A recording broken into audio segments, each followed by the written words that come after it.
Hello everyone! Thought it'd be fun to do a Dr. Greger in the kitchen type video, though I'm not really cooking anything up other than life-saving information. Number one killer of men and women? Heart disease. The primary driver of our number one killer, LDL cholesterol. No wonder about 100 million Americans are on cholesterol-lowering statin drugs. When it comes to LDL, the lower the better. So, in addition to whatever drugs you and your doctor may decide upon, ideally, we would all be incorporating any and all safe, simple, side effect-free solutions that lower our LDL as low as it will go. Over this extended 16-video series, I've tried to identify every cholesterol-lowering food, herb, spice, and safe supplement to create a portfolio of things to do on a daily or monthly basis to drive LDL as low as possible. The problem is it's quite a list. I mean, that's great, right? It means there's lots of things we can do to lower our cholesterol, so you can pick and choose to figure out what works best for you. But if you wanted to try to do it all, how might you go about it? What I want to show you in this video is how I do it. This is not to say it's how you should do it, right? You need to figure out what fits into your life. I just want to share what I've come up with in case it will give you any helpful ideas. First, we start by reducing or eliminating concentrated source of the three things that primarily raise our LDL. Cholesterol, which is saturated fat, trans fat, and dietary cholesterol. And so, cutting down on meat, dairy, eggs, and processed foods that contain partially hydrogenated oils or tropical oils, coconut oil, palm oil, or palm kernel oil. It's kind of silly to go out of our way to add all these cholesterol-lowering foods if we are actively every day eating cholesterol-raising food. So ideally, we end up centering our diets around unprocessed plant foods, but some plants are better than others. I'm looking at you, iceberg lettuce.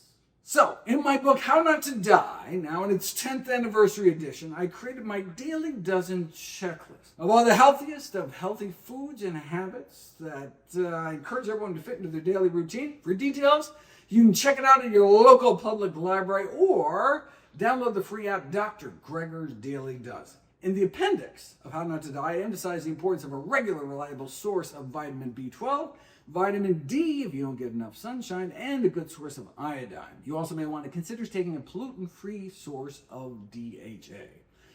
Then, in my last few videos in this series, I tweaked the Daily Dozen for cholesterol lowering, adding and specifying all the things with special cholesterol-lowering properties. All beans and berries are good, but that tablespoon of black soybeans and 2 tablespoons of dried barberries appear particularly potent. Fruits and veggies are all great, but we have that special data on apples and artichokes. Bumping up ground flax to 3 tablespoons a day. Then there's that weird Brazil nut thing, and specific spices in specific amounts, the psyllium, the sterols. If any of this is unfamiliar, please go back and watch those videos where I do a deep dive into the data to go through the pros and cons of each so you can make up your own mind. I go through all the supplements, why, taking red yeast rice is such a bad idea, the risks and benefits of statin drugs based on your 10-year risk, which I show you how to calculate. Okay, and then in my book, How Not to Age, I recommended adding to the list of daily recommendations vinegar to boost the enzyme AMPK, coffee to boost autophagy, wheat germ for the spermidine, strawberries and papaya for the senolytic compounds fisetin and pyrrolongumine, green tea to boost NRF2 defenses, potassium-based salt substitutes, chili peppers, mushrooms for ergothioneine, purple sweet potatoes, pumpkin seed, cranberries, nutritional yeast, cocoa powder, and black sesame seeds. Now, that doesn't include all the cosmetic stuff in the book, like the recipes for topical vitamin C and nicotinamide kind of youth serums for your face, but that's all up to you. Okay, something I did not cover in the book was taurine, but to make up for it, I did a whole webinar on the new evidence to help you decide if taurine is right for you. And if you're overweight, my book, How Not to Diet, includes 20 other things you can do to accelerate the loss of body fat. For those of you above your ideal weight, every 5 pounds lost should lower your LDL about 2 points. But even without the weight loss boosters, that's still a lot of stuff. Who's got time to worry about all that? Enter my Portfolio Plus powder. First up, divide all these components into one of 3 categories: tasty, nasty, and bland. Let's start with the bland. It all began with ground flaxseed, light nutty powder that sprinkle upon pretty much anything. So I keep a jar on my kitchen counter with a tablespoon scoop to remind me to check off my daily dozen box. Then with How Not to Age, I started mixing flax and wheat germ half and half, and so using a 2 tablespoon scoop to get a tablespoon of each. And from that, I realized that I did not mind sprinkling 2 tablespoons of a neutral tasting powder on a meal, any meal. All right, okay. Now, if that's the case, and I eat 3 meals a day, then I have room for 6 tablespoons of bland powders a day. So, if I'm going to make a month's worth of powder at a time, that's 6 tablespoons a day times 30 days, that's 180 tablespoons. How am I going to fill up that 180 tablespoons? Okay, let's go back to the list. The cholesterol lowering daily dozen includes not 1 tablespoon of flax, but 3 tablespoons of flax a day. So 3 a day times 30 days is 90 tablespoons. So half of the month's worth of powder, 90 out of the 180 tablespoons, is going to be ground flaxseed, which comes out to be about 5.5 to 5 3/4 cups. So let me add that. This is about 4. I'm already spilling. That's why the smaller cup was, okay, so that was 1. Let's go 1 3/4 here. Okay. The ants in this house are going to have very low cholesterol. Oh, see, that worked much better. Okay, now the reason I'm using pre-ground brown flaxseed, why brown? Well, check out my video on brown versus golden flax. Now, why pre-ground? You know, I used to just buy bulk whole flaxseed, grind a big batch in my Vitamix until I read that might contaminate my flax with billions of plastic particles. Vitamix does make a stainless steel container, but it's like $100. Is it worth it? I don't know. There's been 15,000 papers published on microplastics since my last video series on the subject. I have a lot of catching up to do. Stay tuned. In the meanwhile, I have just been using pre-ground flax. By the way, please ignore any and all brand names that I'm using.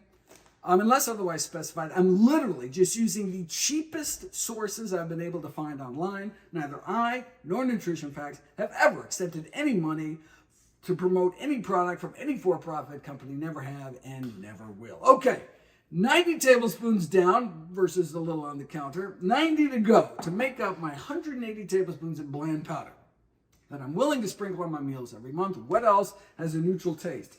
Psyllium. Psyllium is pretty tasteless, so let's add that to the mix. 1 tablespoon a day is 30 tablespoons of psyllium husk powder, which is 1 3/4 to 2 cups. Ta-da. Okay. Since you'll be getting about a teaspoon of psyllium at each meal, make sure that you also drink a cup of water, at least each time. Okay, we are up to 120 tablespoons, 60 tablespoons to go. And How Not to Age, I noted that just a single daily teaspoon of ground black sesame seeds can drop systolic blood pressures by 8 points over placebo, which, if sustained, could reduce our risk of stroke alone by 26%. So 30 teaspoons equals 10 tablespoons, or between 1/2 and 2/3 of a cup. So we'll throw that in, a little bit more. Okay. Now, ideally we'd be using raw Black sesame seed powder. Most on the market is toasted, which is much more delicious, but we want to try eating our nuts and seeds raw because we want to reduce our exposure to advanced glycation end products. All right, 50 tablespoons to go. What else can we add? Well, if you do not like artichoke hearts, or you can't find them frozen in your freezer section, if you can't find any with no salt in the freezer section, you could add 5 teaspoons of an artichoke extract powder to get 500 milligrams a day, but I just eat the whole food. Unfortunately, there's no whole food equivalent to the bergamot extract, but if you don't like taking pills every day, you could open up 15 grams of capsules once a month into the powder.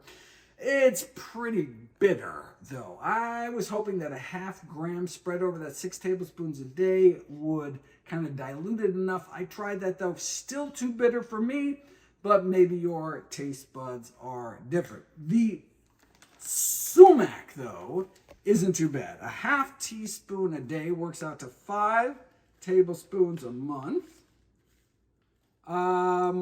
It has a kind of sour, fruity flavor that I don't mind.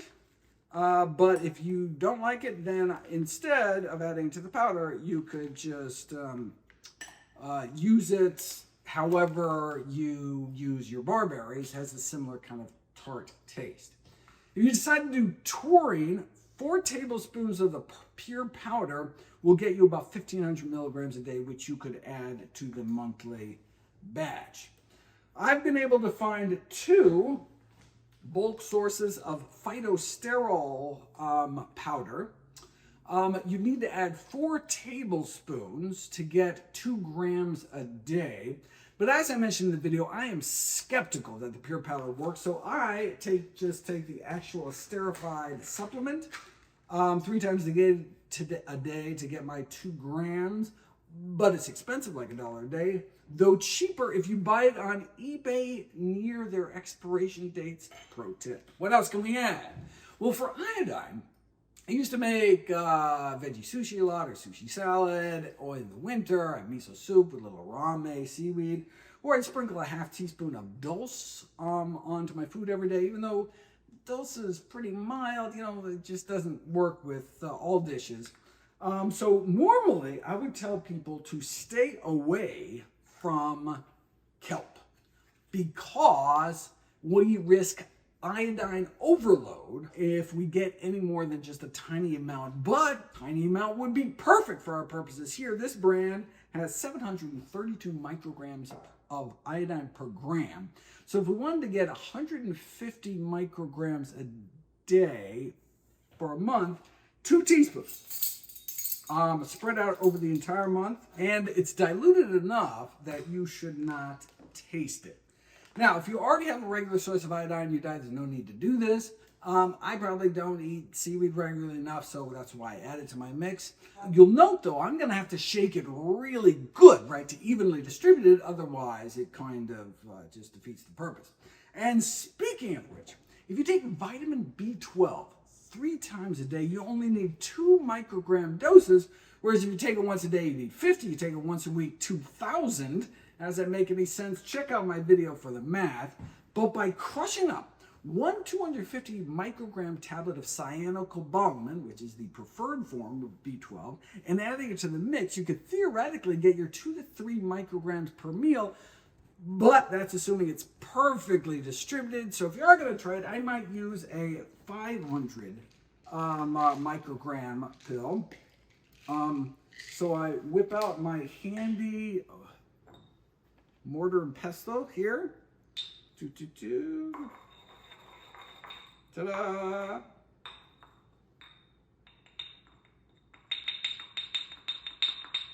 Now, one might argue it's more physiological to get tiny amounts throughout the day, but I looked into it and I didn't see any downsides of taking daily or weekly doses. So the only real advantage of kind of micro-dosing B12 in this kitchen sink type mix is just not having to remember to take your B12 every week. Okay, one less thing to worry about, and it comes out to be like 10 cents a month, but again, it has to be completely evenly distributed to work. Okay, so I think that's all the bland stuff. So the final 44 or so tablespoons is all spermidine in the form of wheat germ. So that's 2 3/4 cups. I would use the big one, but then I'll just spill it all over the place. So let's just go 2. Ooh, left-handed, look at that. And 3/4 cups. There we go. All right. And so that should get you close to about 4 milligrams of spermidine a day. Let us shake. Okay, so to recap, for a month's worth of the basic recipe, assuming you're adding 2 tablespoons to each meal, for 3 meals a day, right? That's 90 tablespoons of ground brown flax seeds, 45 tablespoons of raw wheat germ, 30 tablespoons of finely ground psyllium husk powder, 10 tablespoons a day of raw powdered black sesame seeds, and 5 tablespoons of sumac. Now, if you're making a different size batch, right, just follow a ratio of 18:9 to 6:2 to 1 for those 5 ingredients in that order. In place of some of the wheat germ, you could add 4 tablespoons of taurine powder, 4 tablespoons of plant sterol powder, 5 teaspoons of artichoke extract powder, 15 grams bergamot extract, 2 teaspoons of kelp powder, assuming it has about 700 micrograms of iodine per gram, and 500 micrograms of B12. Then, we'll put that all in an opaque, airtight container, and we are set for the month. Ta-da! Okay. So, that is the plain powder. Now we turn to the louder powder, or as it's called, the disgust dust. Amla, for example. Oh, barf! The stuff is gross. So, what do you do with it? Well, I mean, if you make smoothies every day and you don't notice it, do something great. Otherwise, how are you going to get your 1/3 teaspoon of amla every day? Dun da da da! Japanese edible film. Japanese edible film is it's going to be hard to even take it out. They're so thin. They are squares or discs of just pure potato starch. They're a way to swallow unappetizing powders without tasting them. So, let me see if I can demonstrate here. Take my square, take my 1/3 teaspoon of amla. I don't think I have a 1/3 teaspoon. I'll just have to wing it here. Where'd my amla go? There we go. Okay. Looks like about a 1/3. Ta-da! Okay.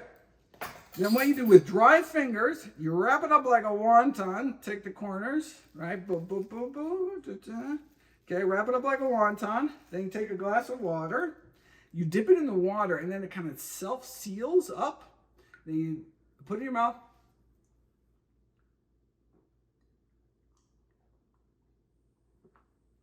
Ta-da! And you don't taste a thing. Okay, now, if you want to try this at home, start small, work your way up. I don't want to choke on it. I'm up to about a teaspoon. So, I use it to take my bat powder every day. Black cumin, amla, and my turmeric. Okay, black cumin, amla, turmeric, my bat powder. So 1/4 teaspoon a day of the black cumin, 1/3 teaspoon a day of the amla, and then 1/4 teaspoon a day of the turmeric, or basically just a teaspoon a day of a 3 to 4 to 3 ratio of black cumin, amla, and turmeric. Basically, that's what it looks like.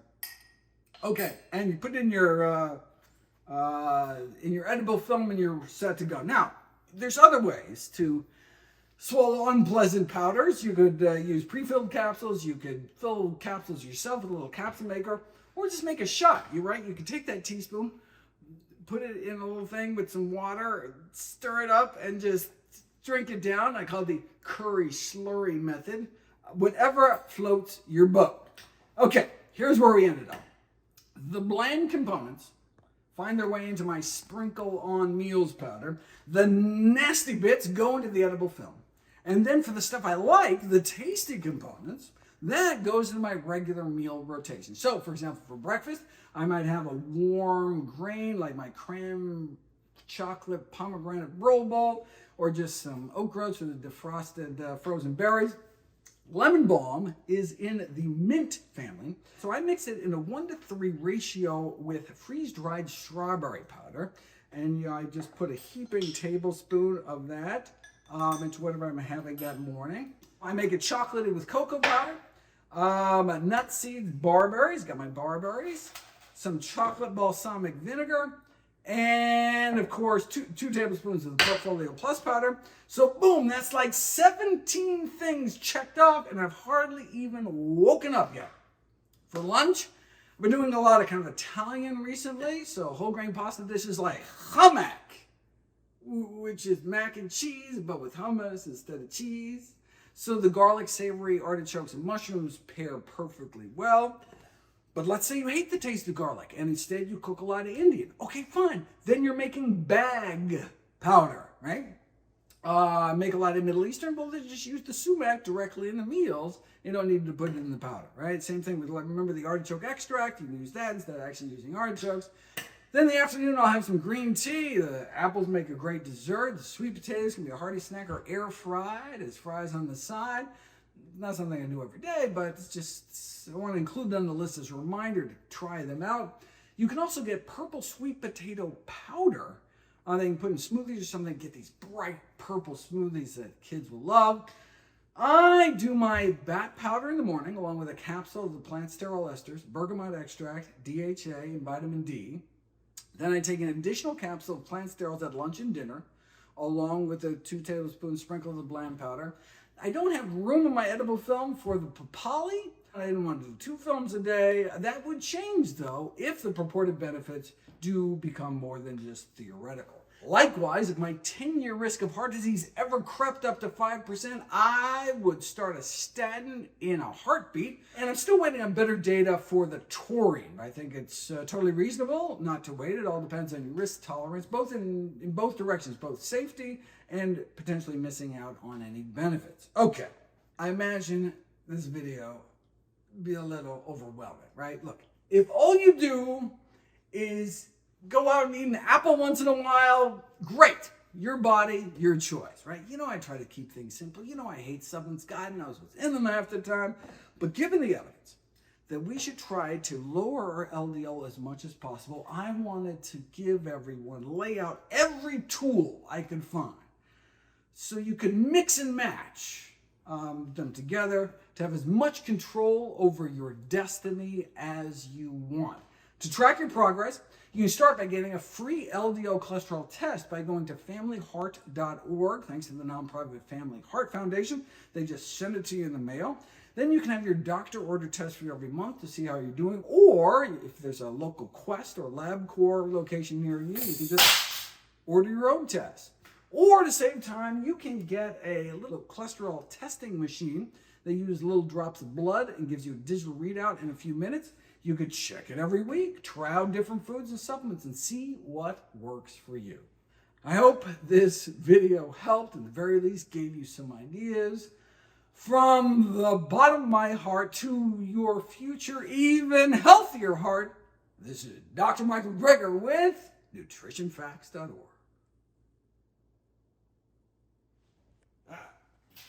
Start my spoon.